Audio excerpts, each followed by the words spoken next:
Pasintabi ho sa mga nanananghalian, natagpuan ang nasusunog na bangkay ng isang lalaki sa bakanteng lote sa Pavio, Iloilo. Yan at ang iba pang mga rumarapidong balita mula sa probinsya, hatid ng iba't ibang istasyon sa ilalim ng MBC Media Group.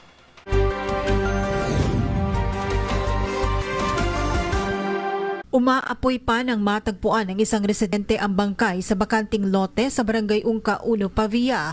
Ayon sa residente na si Alan, magja-jogging sana ang kanyang kapatid nang madaanan nito ang nagliliyab na tila mga basura. Sa takot na kumalat ang apoy at magkaroon ng grass fire, tinawag siya ng kapatid at pinagtulungan nila na apulahin ang apoy. Pero napansin ni Alan ang hugis tao na nasusunog kaya tumawag siya sa kanilang barangay official na tumawag naman ang pulis. Nakumpirma ng Pavia Police na bangkay ng lalaki ang nasunog. Nakita naman malapit sa bangkay ang wallet na may lamang national ID, gayon din ang cellphone at power bank. Nakapangalan kay Frank Ruiz Barbasa at residente ng Roa City copies ang ID pero hindi pa madetermina ng pulisya kung siya rin ang sunog na bangkay. Isa sa ilalim sa DNA test ang bangkay ayon sa Pavia Police. Nagsasagawa na ng malalimang investigasyon ng pulisya upang malaman ang totoong nangyari sa bangkay. Mula sa Action Radio Iloilo, ito si Jocelyn Maque para sa DZRH, una sa Pilipinas, una sa Pilipino. Natimbog ang isang kilalang magnanakaw makang masakote ito sa ikinasang drug by bus operation sa Barangay Lucanin, Maribeles, Bataan kagabi. Sa ulat ng Maribeles PNP, kumagat sa kanilang pain na sospek matapos pagbentahan nito ang isang pulis na nagpanggap na bayar ng droga.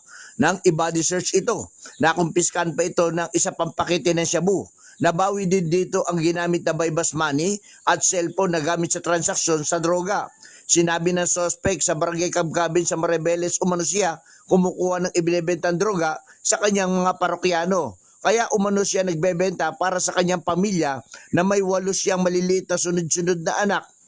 Ayon sa Barangay Kagawad sa lugar, putok umano ang illegal na pagbebenta ng droga ng suspect sa kanilang barangay at kilala rin itong isang magnanakaw.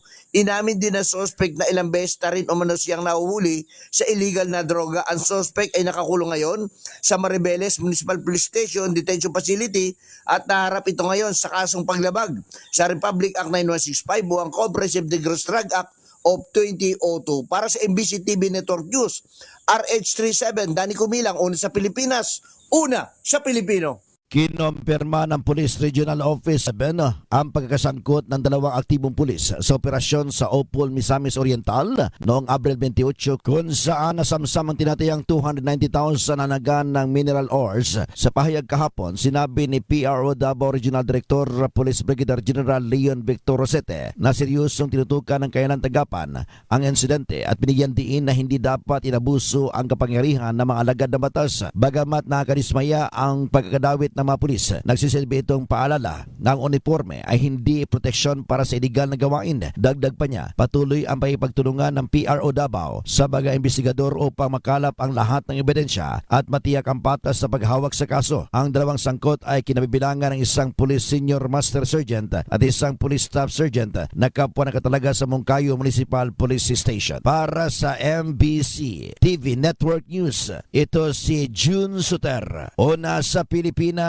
una sa Pilipino. Inaresto ng Dagupan City Police ang isang 48 anyos na lalaki may asawang residente ng Barangay Quintong, San Carlos City, Pangasinan matapos itong maaktuhang nagbebenta sa mga maliliit na tindahan ng mga peking sigarilyo. Batay sa ulat ni Dagupan City Police Director Colonel Arnold Solomon, pasado 1:00 ng hapon kahapon nasita ng kanyang mga tauhan sa Barangay Carael sa syudad ang suspect na wala ito maipakitang resibo ng kanyang panindang smuggled cigarettes at nakita rin na walang mandatory BIR tax stamp at Department of Health graphic warning sign. Kaya kinumpiska ang 25 rims ng peking sigarilyo na dala nito na nakalagay sa 2 backpack na nagkakahalaga ng 20,000 piso. Sa ngayon nasa kustodiya ng Dagupan City Police Station ang akusado, ganun din ang gamit niyang motorsiklo at naharap ito sa kaukulang asunto.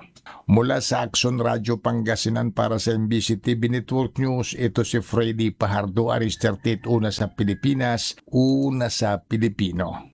Sumangguni kay MP Attorney Nagibs Narimbo ang isang grupo ng mga dating kasamahan sa UBJP kaugnay sa di manoy pagtanggal sa kanila bilang mga miyembro ng United Bangsamoro Justice Party o UBJP Cotabato City Chapter. Ang grupong tinatawag na 7 Organs ay nakumpirmang tinanggal sa listahan bilang mga original members ng UBJP batay sa kanilang mga salaysay. Ang grupo ay kabahagi sa mga kumilos noong bago pa lamang itinatag ang UBJP sa Cotabato City noong 2018 na pinangunahan noon ni Commander Gordon.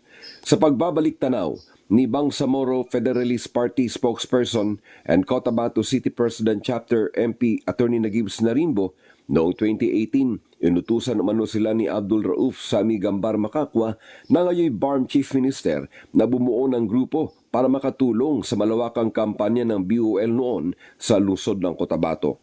Ayon kay Narimbo, sa kabila umano ng mga challenges at weaknesses ng grupo noon, hindi naging solusyon para sa kanila ang magtanggal ng mga miyembro o palitan ang 7 organs. Sa halip ay nagpasya umano silang manatili, dagdagan at palakasin ito na sa bandang huli ay naging epektibo at kapaki-pakinabang.